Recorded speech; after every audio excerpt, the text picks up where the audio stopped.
ඔන්න යාළුවනේ අපි අද ඇවිල්ලා ඉන්නේ නාරම්පනාවට. නාරම්පනාවේ ලස්සන ප්‍රදේශයක්. නාරම්පනාවට ගම හැදෙන විදිය ගැන කිව්වොත් සීකුමාසින් නැත්නම් කාලේ මේ ප්‍රදේශයේ ඉතිහාසය තමයි කියන්නේ. ඒ ඉති රජතුමාගේ පනාව කියලා දෙයක් තියෙනවා. මේ නැති වෙලා තියෙනවා. රජතුමා අහලා තියෙනවා රජතුමා කියලා තියෙනවා නෑ රන් පනාව කියලා. මේක තමයි ජනවාරයෙන් ප්‍රසිද්ධ වෙලා ඉන්න නාරම් පනාව කියලා මම හිතලා තියෙන්නේ. ඉතින් අපි යන්නේ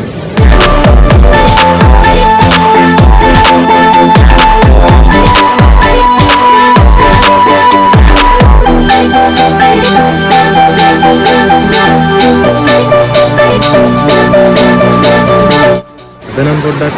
අතුර පාන සරයි වගේ කලියේ අයිතාවක් හදාගෙන ඒක නිසා පොඩ්ඩක් සරයක්ියක් පේනවා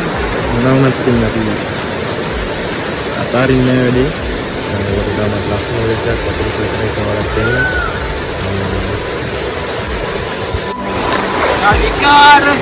ඔන්න අපි ඇවිල්ලා ඉන්නේ නාරම් පනාවට නාරම් පනාවේ තාමත් ලස්සන ප්‍රදේශයක් ලස්සන රණු කාපිය ගෙනාවා දිබ්බ ලෝකෙකට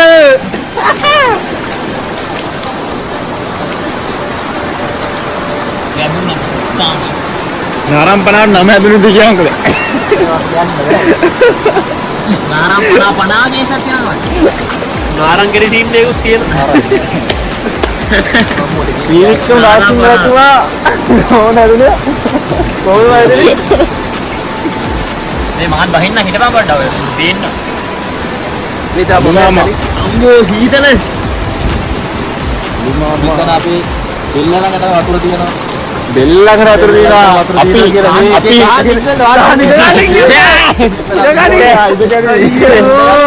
බෙල්ල ළඟට වතුර තියෙනවා අපි හතර දෙනාම වතුර පීනන්න පුළුවන්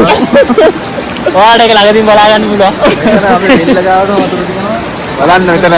ඉතාමත් ගැඹුරුයි අපි රසාගෙන යනවා අද පොඩ්ඩක් වතුර වැඩි නේ හරිනේ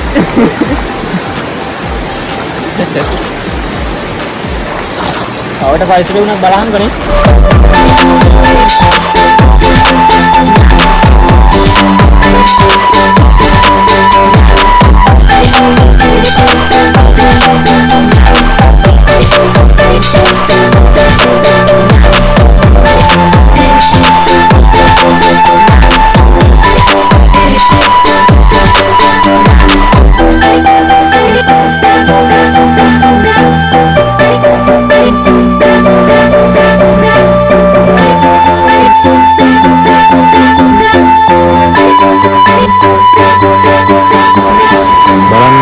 සබදාම් විඳින්න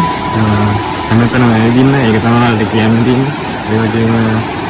කියන්න දෙයක් තියෙනවා මේ වගේ පරිසරය විනාශ කරන්න එපා ඔයාලා දේන දේවල් නැවත අරන් යන්න මොකද මේ වගේ ලස්සන තැන් විනාශ කරන්නේ අපිමයි ඉතින් තව කෙනෙකුට විඳින්න මේ දේවල් අරන් යන්න ඒක තමයි ඔයාලට කියන්න තියෙන්නේ